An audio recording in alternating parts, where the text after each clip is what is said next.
Madame le rapporteur, pour votre éloquence et votre concision. Monsieur le Président Mohamed Haïm Salib Dafé, co-auteur de la proposition de loi, avez-vous des observations de forme à faire sur le rapport? Je vous remercie, Monsieur le Président. Monsieur le garde des Sceaux, ministre de la Justice, avez-vous des observations de forme à faire sur le rapport? Monsieur le Président, honorable député, aucune observation. Je vous remercie, Monsieur le ministre. Mes chers collègues, avez-vous des observations de forme à faire sur le rapport?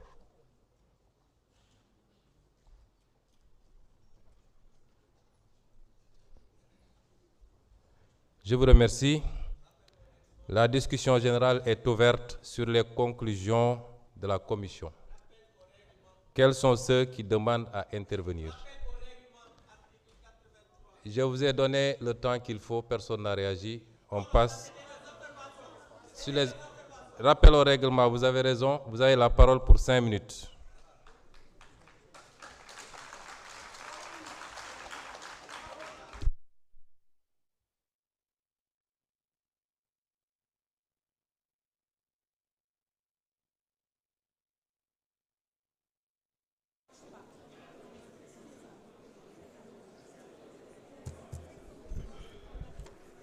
Merci beaucoup. Je fais un rappel au règlement à l'article 83 pour la question préalable tendant à qu'il n'y ait pas lieu de délibérer. Monsieur le ministre garde des Sceaux, ministre de la Justice, honorables collègues députés, la séance qui nous réunit aujourd'hui constitue, chacun en conviendra, un moment d'une portée exceptionnelle dans l'histoire politique et institutionnelle de notre pays. Pour la première fois, depuis l'indépendance du Sénégal, l'Assemblée nationale est appelée à l'initiative de sa majorité mécanique à engager une réforme constitutionnelle d'une ampleur telle qu'elle modifierait profondément l'équilibre de nos institutions tout en écartant les amendements présentés par le gouvernement au nom du président de la République. Au-delà des discussions techniques qui nous sont soumises, c'est l'architecture même de notre régime politique qui est en débat. Depuis la réforme constitutionnelle de 1963, approuvée par référendum, les grandes évolutions de nos institutions ont toujours été guidées par une même exigence, comme en 2001 et en 2016.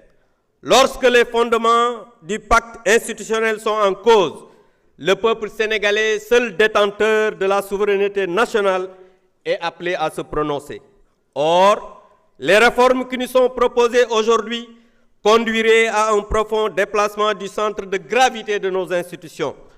Elles auraient pour effet de transférer une part essentielle de l'autorité politique issue de l'élection présidentielle vers une majorité parlementaire avec à sa tête un président illégitime. Une décision d'une telle portée ne peut être prise sans que le peuple sénégalais soit directement consulté. C'est pourquoi nous estimons qu'une réforme de cette importance relève naturellement du référendum, seul mécanisme permettant au peuple souverain de décider lui-même de son destin institutionnel.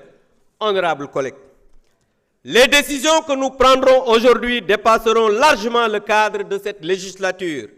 C'est pourquoi j'en appelle solennellement à la responsabilité de chacun, au sens de l'État, à la lucidité et au patriotisme, bien que je n'attends pas ça de vous. J'en appelle également au gouvernement, afin qu'il porte fidèlement auprès du président de la République les préoccupations profondes exprimées par une partie importante de la représentation nationale et les segments les plus significatifs de la société sénégalaise qui sont en train d'être gagés par des lacrymogènes à l'extérieur. Le président de la République est, au terme de notre Constitution, le garant du fonctionnement régulier des institutions et gardien de la Constitution, Monsieur le ministre de la Justice. À ce titre, nous lui demandons d'exercer pleinement les responsabilités que lui confère sa haute charge afin de préserver l'équilibre de nos institutions, de garantir l'unité nationale et de prévenir toute fracture durable dans notre vie publique. Il s'agit de préserver l'esprit de notre Constitution, l'équilibre de nos institutions, la souveraineté du peuple et cette tradition démocratique qui a toujours fait la fierté et la singularité du Sénégal. C'est pourquoi nous invitons solennellement la majorité parlementaire, qui est mécanique, c'est vrai, à suspendre l'examen de cette réforme constitutionnelle. Il faut arrêter votre entêtement.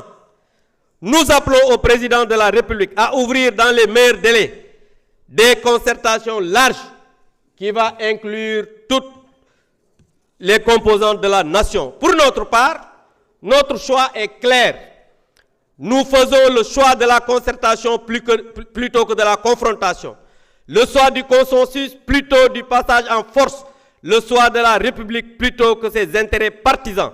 Le choix de l'état de droit et de la démocratie et de la paix sociale. Qu'il soit toutefois clairement entendu qu'en toute hypothèse, notre groupe parlementaire s'opposera avec tous les moyens républicains et tous les démocrates à toute initiative visant à instaurer au Sénégal un régime de parti-État.